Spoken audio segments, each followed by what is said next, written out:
There's an intelligence to our universe. If we can live in tune and with harmony with that intelligence, then life flows.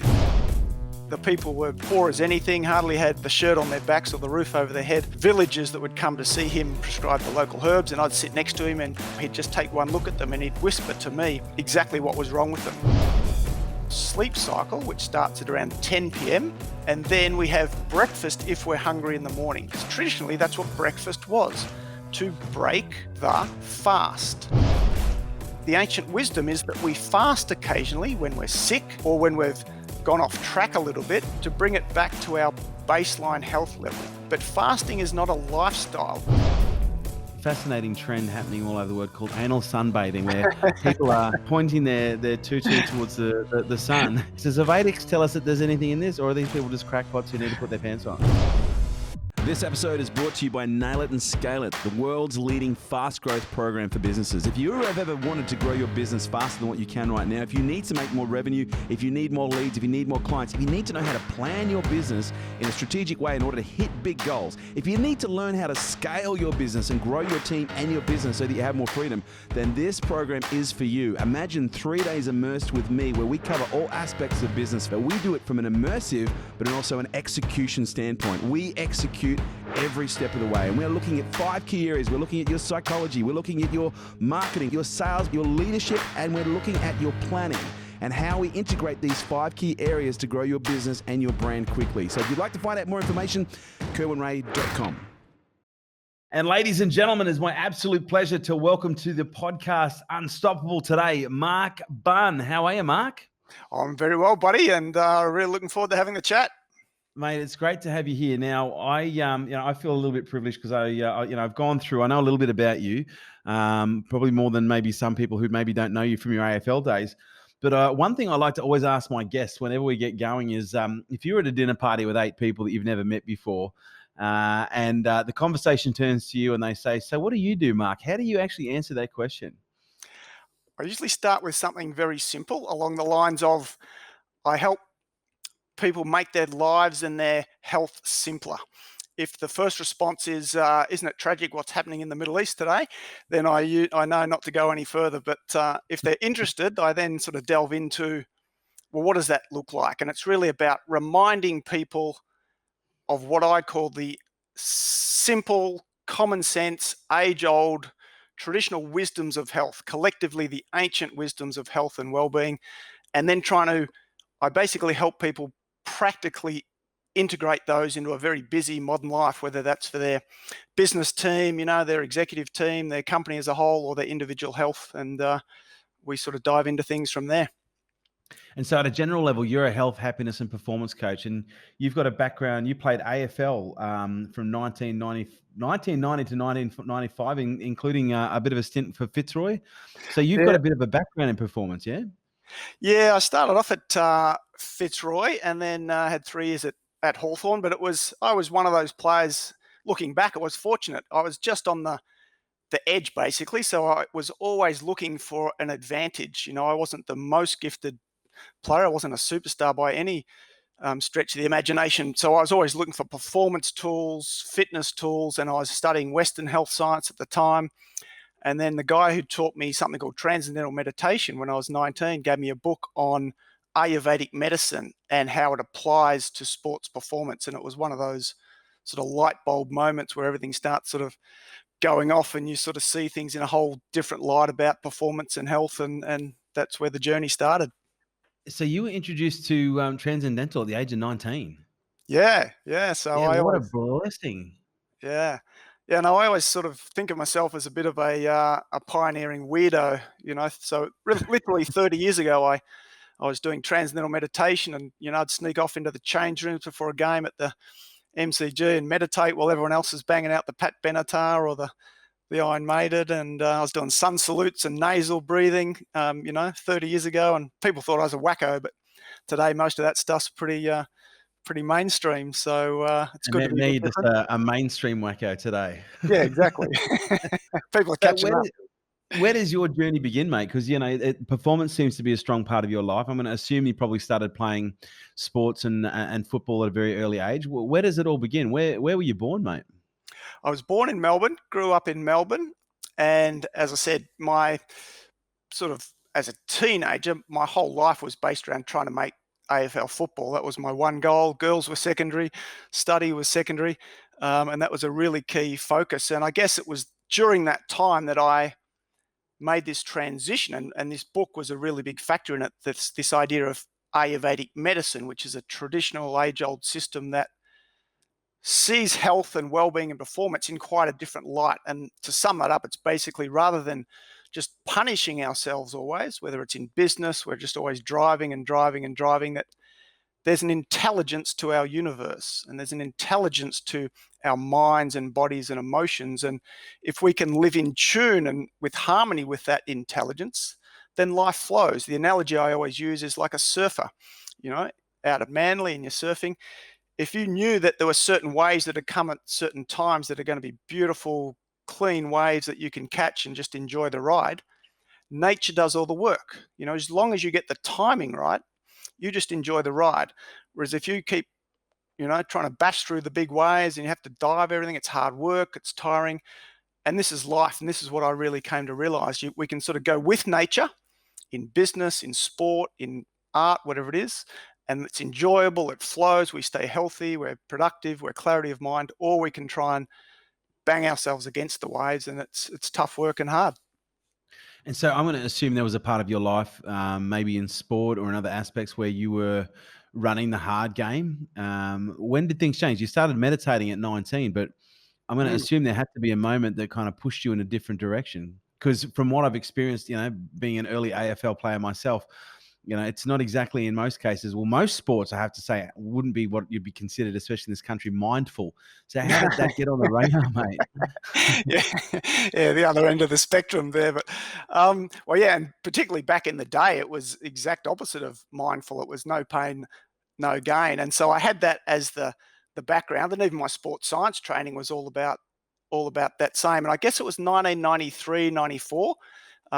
This book spoke a lot about getting in the zone. That in traditional cultures and the ancient wisdom, the actual purpose of exercise wasn't to break the body down so it would rebuild itself. It was actually to get in the zone. That was the purpose. And that if you breathe in a certain way, what they call yogic breathing, deep nasal diaphragmatic breathing, if you have your attention in a certain way, then you can actually reduce stress in the exercise phase, and so that mind body actually become integrated, which is what the zone state is. So I started to just tweak my training, and when I was playing, as I said, sun salutes before, in warm-ups. I did nasal breathing during games and in training, and just meditating before games. And so although I was still straining, obviously, and it was hard, once I finished my career, I was able to sort of do that more and then try and transition and use those principles into work and life and business, and trying to go with nature rather than against it. And so you mentioned a book. Was there a book you found at an early age that kind of put you in this direction? What was that? Yeah, it was a book called Body, Mind and Sport. It was a guy called John Douillard who had the same sort of Ayurvedic training as I did, and he was a triathlete and had the same sort of background where he was always pushing. He got to sort of top 5, top 10% in America, but couldn't quite break through. And then he also learned transcendental meditation. And the guy who taught him said, don't train while you fall asleep in your meditation. So if you're meditating and you're falling asleep, then you're obviously in a fatigue state. So you want to keep meditating, rest. And then when you don't fall asleep in your meditation, then you're right to train. And so he started to train that way. And it's based on, just listening to the body more. And then he just really improved his performance, had less injuries. And his book was all around, Ayurveda and sports performance. So how we adjust our diet for different body types, how to adjust training in terms of what we call a daily routine. So a body clock, what modern science calls a circadian medicine or chronobiology, that, we eat foods at different times of the day, we sleep at different times. And if we can live in tune with those cycles, then everything flows much, much better. And did you get yourself into a state of disrepair that kind of got you on the hunt for and this book coming across? What was Yeah. there something that got you there? Injuries certainly were a trigger. My body type didn't lend itself greatly to AFL footy. I'm pretty sort of a slim build naturally, so getting smashed into by 100-kilogram blokes running at full speed for 5 or 6 years wasn't a great thing. So yeah, injuries and just the fatigue really sort of started to wear away. So that's what sort of got me looking into sort of alternatives. And so what happens from here? You get into AFL, you start playing for some of the best clubs in the country, if not the world. And what happens to the career? Where did you After go, mate? Yeah, no, well, as I said, it wasn't the most glorious career by any stretch. So after 6 years, I basically got the flick from Hawthorn. And in many ways, it was a great gift. I got out while I could still walk and had relatively good health. And I went overseas actually at 1997, and I was working for an aid group in Cambodia. And this is another real sort of life-changing moment where I went from sort of the whole Western world of achievement and striving for success, with a lot of sort of stress within that, to these traditional cultures in Cambodia and Vietnam and Malaysia and Laos, where the people were, as poor as anything, hardly had, the shirt on their backs or the roof over their head, but they were just happy. And it really struck me, as all of us do, and all your listeners and yourself, you go to these countries and we're overwhelmed by the simplicity of their lives, but the fact that Mm. generally speaking, they're happy, and it's about community. And that was another life-changing moment, and that introduced me to Ayurvedic medicine. There was an Ayurvedic doctor, and we'd go out in the back blocks of Cambodia on a little motorbike out in the sticks, and there was villagers that would come to see him treat them, and he'd prescribe the local herbs, and I'd sit next to him, and even before they'd walk in the door, he'd just take one look at them and he'd whisper to me exactly what was wrong with them, just because of the color of their skin, or the way they were carrying their baby. And I just loved this whole idea of sort of the ancient wisdoms, and that got me into Ayurvedic medicine. So I came back and studied that. And so what was the goal to study? Was it to learn it for yourself, or was the goal to become an Ayurvedic practitioner? Yeah, and it was definitely to become a practitioner and an educator. My passion is, as I said at the start, just trying to make health and well-being and life generally simpler for people. And that's what the essence of Ayurveda is, that, there is this intelligence to life, what we could call natural laws of nature, that if we humans can live in tune with those laws, best times to eat, to exercise, to sleep, daily routines, seasonal routines, then life flows. So, yeah, I just loved the simple philosophy and went into it from there. And so what are some of the basic Ayurvedic principles that you've learned that most people can apply that can have a pretty dramatic impact on health? Yeah. One is just this idea of the daily body clock. We hear so much in Western science, it's about, how many calories we eat or when we do our training.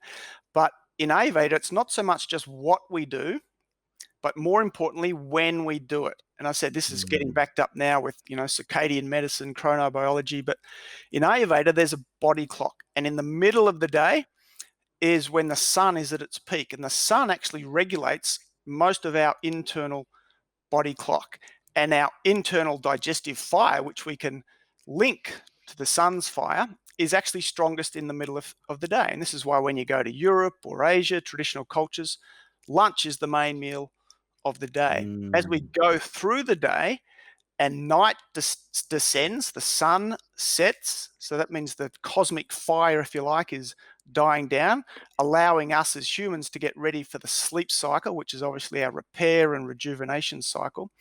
Our digestive fire also goes to sleep. So the biggest thing I see in corporate life, business life generally, is we go about our day, we work hard.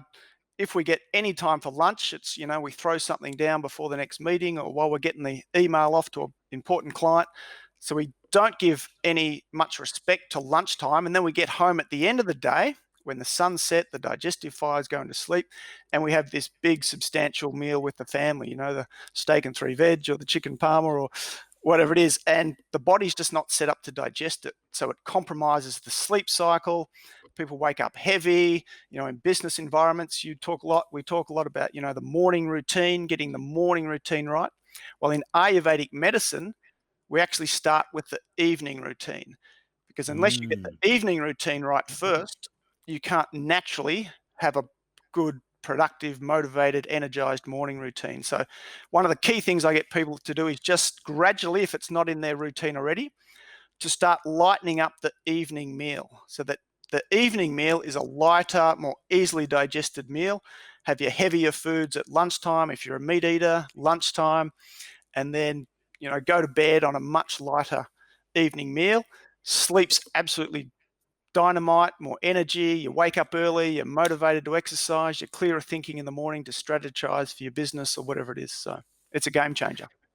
And so you talk about evening routines, but before we jump into maybe some of what one of those might look like in detail, like a lot of our listeners are quite onto the intermittent fasting bandwagon. And Yeah. if there's one question I don't think I've asked, but I would be curious to know, what are the correlations between fasting, intermittent fasting, and the Ayurvedic work that you've done and what you've learned from that? Yeah, it's a fascinating question. And I start to now integrate intermittent fasting into my lectures and things. So a step backward, firstly, is one of the pillars of Ayurvedic understanding is that we're all different and we each have a unique body type or constitution. Some are very fiery by nature, business people, athletes, others are more earthy by nature, slower metabolism, they put on weight easily, more predisposed to diabetes and things. Others are the creatives, the Steve Jobs, the brilliant sort of artists, business people that have these ingenious, innovative ideas. And we're all a blend of these, but we need to understand who we are in terms of our basic constitutional nature before we can understand what version of fasting or even diet generally Mm. is appropriate for us. So in terms of fasting, for those that have an earthy constitution, slower metabolism, put on weight easily. I look at a bit of chocolate cake and I put on 2 kilograms, that sort of thing. More extended fasting towards the 16-hour window that we commonly hear is really good for them. For those on the other end of the spectrum, who are what we call in Ayurvedic medicine Vata predominant types, Vata is space and air dominant. They're the thinkers, they're the creatives, they're really slim build, light build, they never put on weight. For them to do any form of fasting can be really, really dangerous in certain situations. And so we need to understand who's doing the fast first. And then the other big thing I talk about in terms of intermittent fasting is that the whole point of it is to reset the body back to its ideal base point, if you like. It's like cleaning your house. If you have too many parties and you've got all your friends over for a few weeks, at the end of that, you need to clean the house, and it takes a bit of time. But once the house is clean, you don't keep cleaning it. Okay, so once the kitchen bench is clean, you don't keep cleaning it every day. You'll wear off the enamel, and it's actually harmful. And so the body's the same. Fasting, the ancient wisdom is that we fast occasionally when we're sick, because it helps us repair, or when we've gone off track a little bit, to bring it back to our baseline health level. But fasting is not a lifestyle. It's not something we should be doing every day or every couple of days, particularly for those certain body types. And the real key is that when people are doing these sort of 14 or 16-hour fasting regimes, which can be fantastic in the right way, they should try and have their last meal of the day earlier. So a common regime is 16-hour fast, have your last meal at 8 o'clock at night, and then don't eat till lunch the next day. What Ayurvedic medicine would say was don't have your last meal at 8 o'clock, because then you're going straight into your sleep cycle, which starts at around 10 p.m. So from 10 p.m. till 2 a.m., Ayurveda says it's like the wave is at its peak for what we want to do. Rejuvenate, detox, get rid of the impurities, revitalize the kidneys, the liver, everything. So if we can shift that last meal of the day more to 5 or 6 p.m. and then don't have dinner, and then we have breakfast if we're hungry in the morning, because traditionally that's what breakfast was, to break the fast. Lunch is not when we break the fast. Breakfast is where we break the fast. And so then it becomes on your body type. If you've done a 15 or 16-hour fast from 5 p.m. the day before and you're really hungry for breakfast, perfect. If you're not that hungry, just have some juice and you might go through till lunchtime and extend that or whatever. So, but trying to maximize the use of that the natural body cycle at 10 p.m. till 2 a.m. and try not to have a big amount of food in the stomach before that. That's a really interesting perspective. So what are some of the dangers of over fasting? How does that show up, and how would someone know if they are perhaps pushing it? Because there are a lot of different I guess you'd say protocols for intermittent fasting. Some people prefer to do the 18 and 6, or the 24, or the the Yep. 12-12, or the 16-8. If Yep. someone has pushed it too hard, I know I have myself, what would be some of the things that might be showing up for them that may make them confused as to, well, I thought fasting would make me healthier, but I'm actually finding I'm having more challenges. What might that look like, mate? Yeah. Well, generally what we get nearly always when people fast initially, they feel better, because usually we're out of balance to some degree. We've pushed the boundaries, been partying a bit hard. So there's that initial feeling better phase. So we think, oh, if a little bit's been good, then more should be better.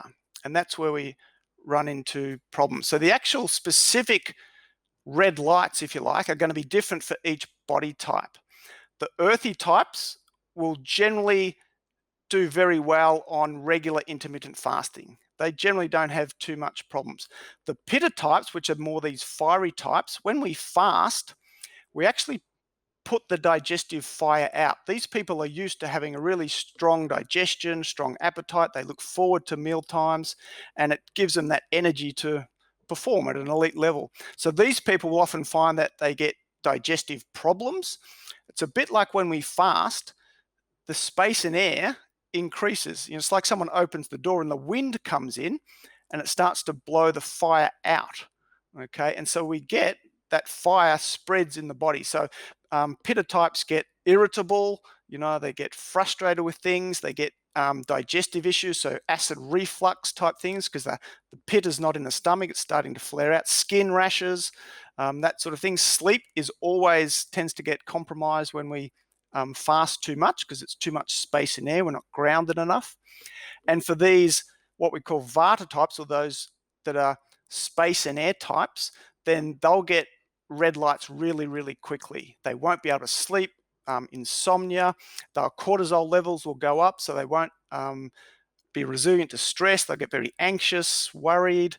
They'll just become flighty. It's like they're going off, into space. And so food is really important, because food is what grounds us. And food's not just nutrition for the body, but it's nutrition for the soul. All the traditional wisdom spoke about food as nourishing the emotions. And so this is another really important facet that we don't always get in modern medicine. It's all about the calories or the nutrients. But food's enjoyable. You gather around with your friends or your family and you break bread and you drink some wine, and it's more than just the nutrients. So fasting in moderation, I tend to get people to what's called social fast, and that's how I do it. You actually just integrate it into your life. There's nothing worse than going to a party, is there? When everyone's having a good time, you're having a few drinks and you're eating, and someone's on a fast. They're sitting there just drinking water or eating a celery stick, and it's like, just enjoy yourself. And so Sounds like most of my social outings. yeah, the idea is enjoy the celebration. It's not going to kill you, and then you do your fasting over the next day or two to get back on track. So you have the big night out, you drink, you eat a bit too much cheesecake, whatever it is, and then obviously you don't eat till lunch the next day, or even dinner the next day, depending on your body type. And so you just try and work it in with a lifestyle where you're still having fun, you're enjoying life, but getting the benefits of intermittent fasting at the same time. It's really interesting. I know for me with fasting, it's kind of removed a lot of the food shame and the food guilt, because I used to be one of those people that was very careful with my nutrition. And if I ever stepped out of line, I was the first person to beat myself up. But when I discovered, not so much fasting as I've been doing for a long time, but the intermittent fasting, Yeah. it actually felt to me, it gave me a whole other access to, different foods and social consumption, or social food consumption, that in most cases I wouldn't have participated in before. But Yep. I actually find now that when I eat more, in some cases ice cream or a little bit of cheesecake, I actually find myself the next day actually feeling a little bit better, Yeah. which is a little bit counterintuitive for most people. And that can certainly happen. And that's why And as I said, fasting is a good thing. I don't want to be seen to being negative of fasting. It's fantastic. One of the questions I always ask and get people to ask with their health is, how did nature intend it? You know, when you go out and you're thinking of food, did Mother Nature grow bottles of vitamin pills that hanging off trees or growing out of the ground? No, it's real food. So fasting is the same. Animals, when they're sick, naturally fast. You know, and so in Ayurvedic medicine, there's a principle called self-referral, and it's just this simple wisdom that we all know about trusting our gut. Intuitively, go and eat certain foods. Do you feel better? You know, I have more energy, my skin clears up, I'm, you know, dynamite at work.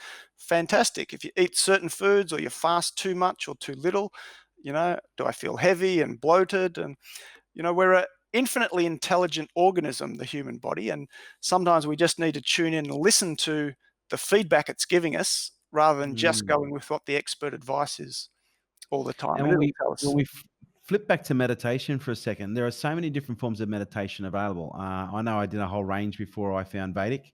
I did Vipassana a number of times before I found Vedic. Mm. Why did you choose Vedic, and what's the difference between Vedic meditation or transcendental meditation and other forms of perhaps meditation that are more widely known as well?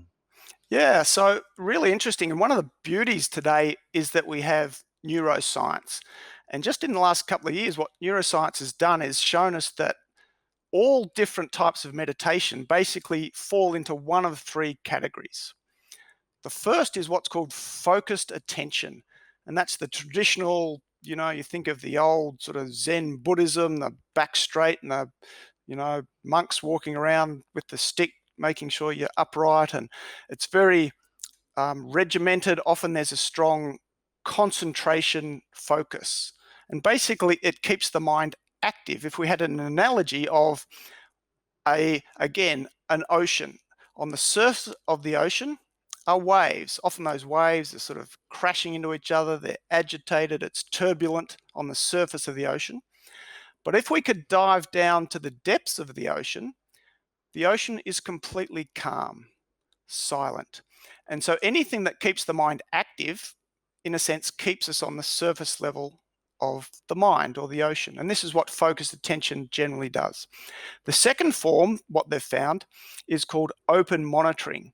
And this is where most mindfulness type practices come in. Instead of trying to focus on something or trying to control thoughts, we just dispassionately observe the thoughts. So instead of staying up on the surface of the waves, it's as if we sort of dive down and we're observing the waves from a little bit under the waves, if that makes sense. And so we don't get caught up so much of the stresses and the anxieties, and the research on mindfulness shows that it's very good at, you know, bringing more calm, good for pain management and certain things like that. But the third level, or the third type of meditation they've shown, is what's called automatic self-transcending. And this is where transcendental meditation comes in. And all the research was done on TM because it's a very systematic, reliable technique. And through the use of a mantra or a sound, it enables the mind to actually what's called transcend. And transcend means to go beyond. So we go beyond all the agitated, surface level thinking of the mind. The mind naturally settles down to as if the bottom of the ocean. Maharishi Mahesh Yogi, who brought TM out to the West many years ago, called this state the state of restful alertness. So the body enjoys deep rest, but the mind is alert or awake. And science shows this correlates to what's called alpha brainwave coherence, particularly in the frontal cortex of the brain, which we know is like the CEO of the brain. All our decision making, focus, important sort of cognitive functions are in the front of the brain. Alpha brainwave activity. So Maharishi brought TM out 50, 60 years ago, a lot of research done on TM.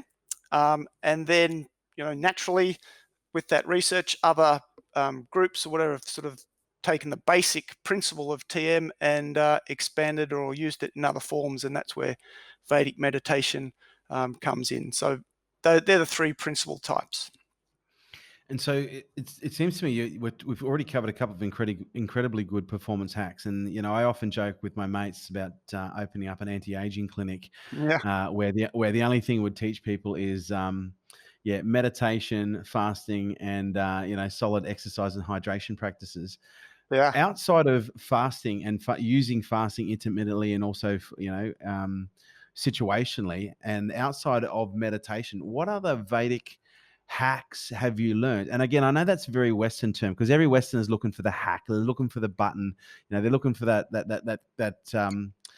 quick fix. But as we know, nothing comes in a quick fix. Everything comes from practice. And yeah, meditation's a great practice where a lot of people go. And we might actually talk to that one more time before we look at another hack. Because I'm sure you've heard this before because you talk a lot about meditation in your book and the work that you do. But the number one thing I hear people say when we talk about meditation is, "Oh, Kerwin, I tried to meditate, but I yeah. just can't. I'm just someone who can't meditate. I tried it. My mind's just too busy." Now, when you get that kind of a dialogue coming back to you, like, what's your first response? Oh, I absolutely love it. I love that response because it it leads into beautifully just the benefits of what we call transcending. I'm actually writing a book at the moment, all about transcendence and how it is completely different to what we think of as mindfulness or traditional meditation practice. And this is where this belief or mindset has come that meditation is difficult or hard work. And it's the idea that thoughts can't be controlled. That's the traditional thinking of meditation, that the mind is active by nature, therefore we have to control it.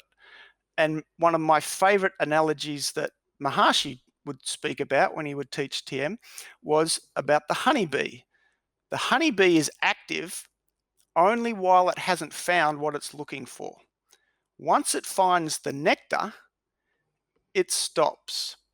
And it's the same with anything in life. If you're in a library and you're reading a book, then it's pretty boring, and someone turns on some beautiful music, your mind effortlessly, effortlessly moves from the book to the music. After a while, if someone changes the station and the music's pretty boring, but you open up the window and there's that beautiful sound of kids playing outside, that innocent laughter, it's just joyous. Your mind effortlessly moves from the music to the kids playing. And so the principle is that our minds, by nature, always move to what is more charming or more blissful. It's only when the mind can't find that does it keep active and busy and moving around. And so transcendence, transcending rather than staying on the surface of the mind, is natural. It's like diving, Maharshi says. We just take the correct angle and nature or gravity does the rest. So it's our nature to experience that. And that's why all the saints, all the spiritual masters, all the yogis, the sages throughout thousands of years have said that bliss is the nature of life. We think that's really strange in our modern world because we live life on the surface level of life, the material level only. And it's only when we dive in and through TM and those sort of practices, it's a very natural way, an easy way to do that. So meditation is actually effortless. And Maharshi used to say in TM, he used to say trying, in TM, trying is prohibited. You're not allowed to try. And as you would know, once we try in this, because it's so innocent, then we don't get the benefits. So I love the question. Yeah. And so when you get people saying, but you don't understand, it's not effortless for me. Yeah. And even when I don't try, it seems to be even harder. I find myself being constantly distracted because I know for me personally, like someone says to me, Kerwin, I tried to meditate, but I keep getting distracted. I said, but do you catch yourself? They say, yes. I said, well, that's kind of the point. Would you agree in many respects that part of the learning how to transcend is just becoming aware of where the mind goes and allowing that to flow? Yeah, well, all that's gone through when people do the course. Obviously, they get the proper instruction about that. But the principle I think that's missing from that whole understanding is that people often think the idea of meditation is for the 15 or 20 minutes while they've got their eyes closed. That they have these thoughts that meditation is this sort of blissful, expansive sort of thing that is wonderful. And if they don't have that in the meditation, they're not doing it correctly. Whereas what Maharishi would say was that, no, the meditation is just a prelude for life, for activity. At the end of the day, when you've been out in the garden and you've got dirt on your arm and you've got smells and odors, you don't jump in the shower and sort of analyze the whole thing. You know, where did I get this bit of dirt and where did this smell come from? You just turn the shower on and wash it off, and then you get on with your life. If your house is dirty, you clean the house. Sometimes cleaning the house is not a blissful, enjoyable experience, but it's the result of the cleaning is why you do it. That then you can enjoy your house, you can have your friends over, have parties, and it's enjoyable. And so meditation, even transcending meditation, is exactly the same. And that's why we have this principle when people get taught, is that we don't analyze the experience of it. For some people, on some days, it's beautiful, it's expansive, it's blissful, wonderful. On other days, lots of thoughts. But we don't get caught up in that. We just do it. If we're innocent, it's effortless, we get the benefits, and that's what the research shows. Life becomes better, business becomes better, relationships become better, and we just get on with our life. Not sure if that answered the question, but... Well, no, it's a good answer, but I'm curious to know on average, because a lot of people go, well, how long is it going to take before I start to feel any benefits? And what's your experience? You know, because again, most people are wanting to get to, you know, straight to the point. Yeah. And straight to the benefit. They want to press a button. But how long do you normally find it takes for most people to feel some kind of a benefit? We nearly always, within the first 4 days, so TM's taught as a 4-day course. By the end of the 4-day course, nearly everyone has had some benefit. And that's the beauty of transcending. It's contrast, you know, when we're always living life on the surface, even just tiny little glimpses or experiences of something more rested, more calming, makes a massive difference. In my voluntary work, I work for something called the David Lynch Foundation, which is a foundation that teaches TM to what we call at-risk populations. So women with domestic violence, war veterans that come back, you know, nightmares of war, young kids that just violent backgrounds. And the beauty is that the more extreme the stress, the more traumatized the people are, the quicker and more immediate and more profound the benefits they have from transcending, because it's such a contrast to what their life is. So we say people get benefits right from the very first time they meditate.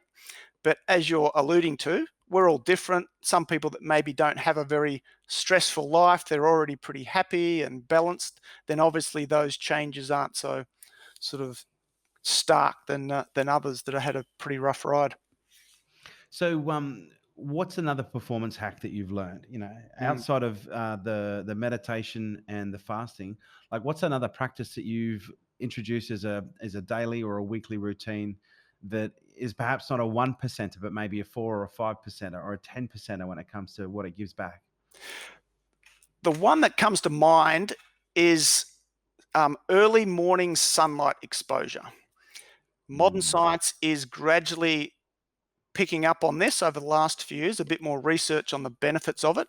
But traditionally, early morning sunlight exposure was an absolute foundation of peak performance. And in traditional cultures, they would actually have an ancient ritual, and it was called sun gazing. They would actually get up in the early hours because they were living in tune with the laws of nature. They're going to bed when it was designed. They'd wake up before sunrise. And for the first few minutes of the day, they would actually look directly at the sunrise, no sunglasses, because they knew that in the first 30 to 45 minutes of sunrise, the sun does not harm the human eye, but it does 3 really important things, particularly considering our Western epidemics of obesity, depression, and insomnia. And so the first thing it does is it actually regulates all our sleep-wake cycle. As we discussed, the movement of the sun through the sky is like the cosmic regulator of all our internal biological cycles. And so in the early morning hours, it's that natural light through the eyes that stimulates the pineal gland that actually regulates our sleep-wake cycle. So people that can't sleep at night often think, oh, what am I doing at 7 o'clock at night? You know, my light's too bright. But sleep actually starts the minute we wake up. It's that natural light through the eyes that regulates the melatonin and the other neurotransmitters that actually sequence through the day to then send us to sleep at night. Second thing it does is it regulates all our endocrine functions, appetite, thirst, weight regulation, thyroid function. But thirdly, and most importantly for people today, is what natural full spectrum sunlight through the eyes does, or even natural light, if it's not summer, people live in Melbourne or Tasmania, is it actually stimulates the neurochemistry of happiness, joy, and positivity, which we cannot fully manufacture without that natural light, which is why in countries like England, United Kingdom, they have SAD, seasonal affective disorder, low sunlight, low mood, often depression.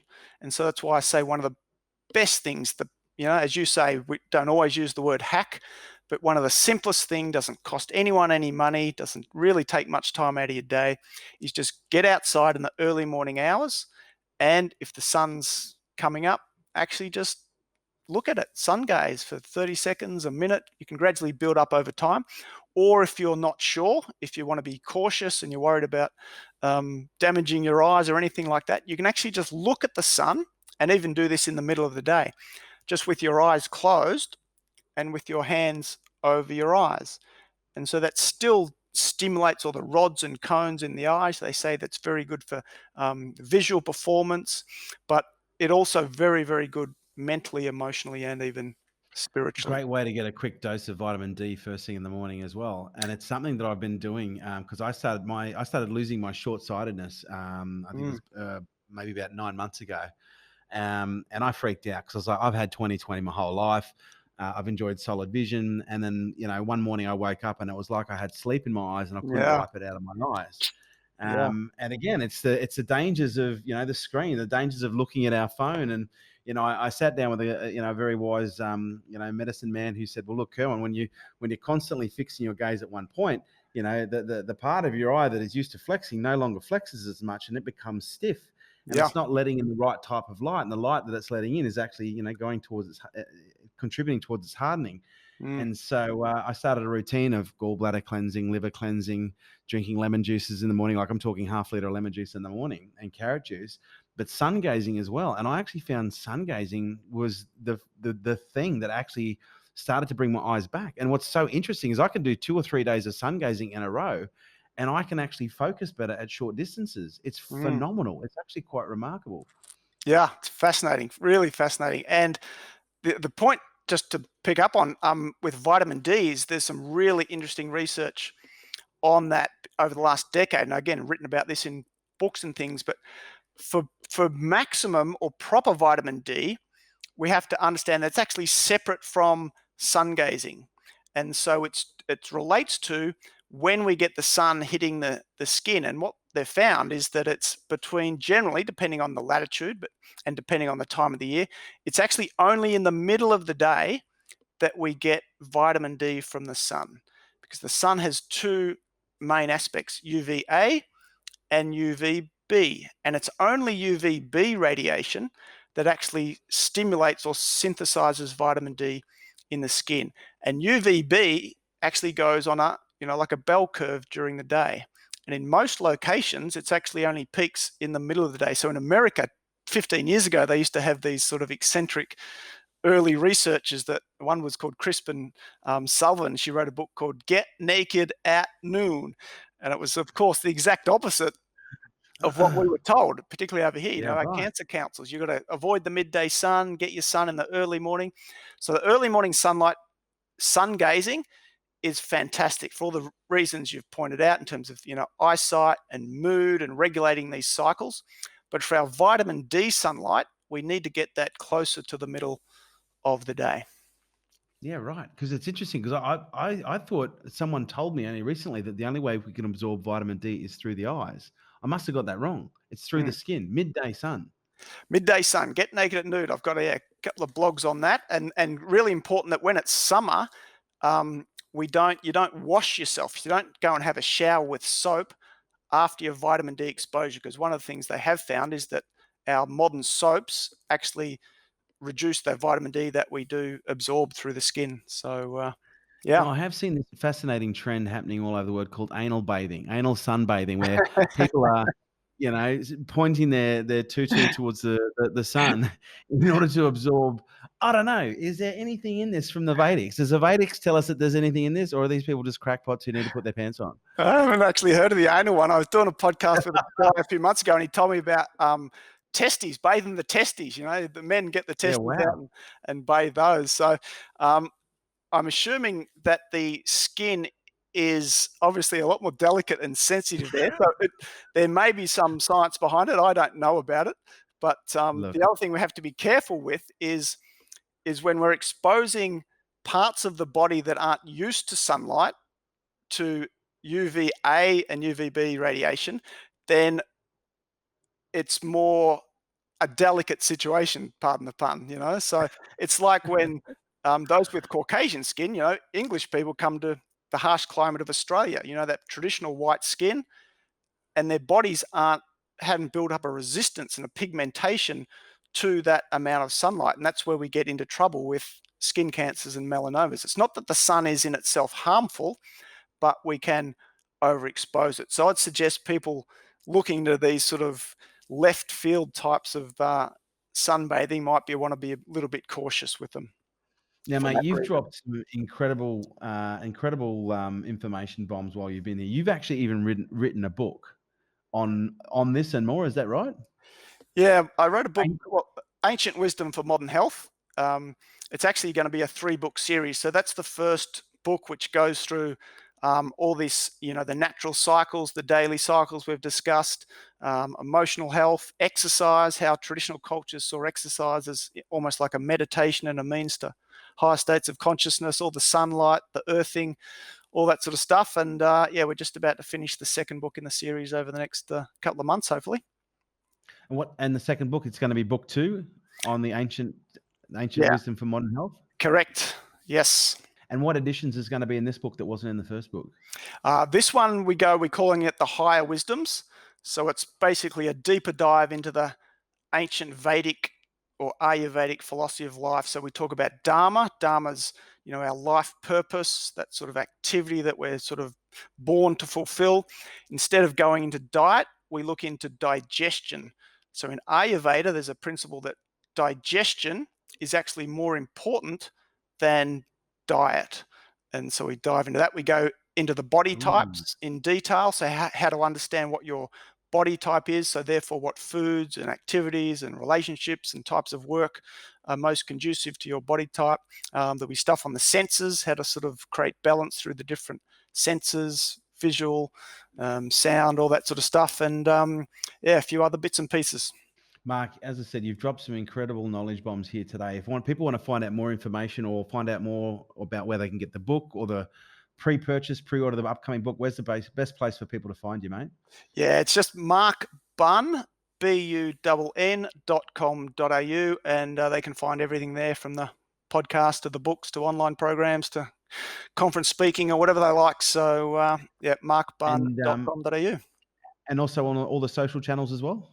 Correct. Yeah, they can all find that all on the website, all the links. So fantastic. So check him out. Ladies and gentlemen, Mark Bunn. Mark, thank you so much for your time, your knowledge and your information today, mate. Look forward to spending more time with you in the future. Likewise, buddy. And thanks for all the great work you're doing. Thank you, Mark. Cheers, mate. This episode was brought to you by Nail It and Scale It, the world's leading fast growth program for business. There you have it, guys. Thanks for tuning in to Unstoppable with me, your host, Kerwin Ray. And please do not forget to subscribe to our YouTube channel where you get to see all of these interviews in the flesh. Share this podcast with your friends and drop me a review on iTunes. I would love to hear what you guys think, and also let you know that your comments help make sure that we keep producing killer content just like this. And if you'd like to stay up to date with all of my movements, upcoming podcasts, events, and much more, please jump onto the website kerwinray.com and also check us out on all social media on the handle @KerwinRay. Thanks for joining us.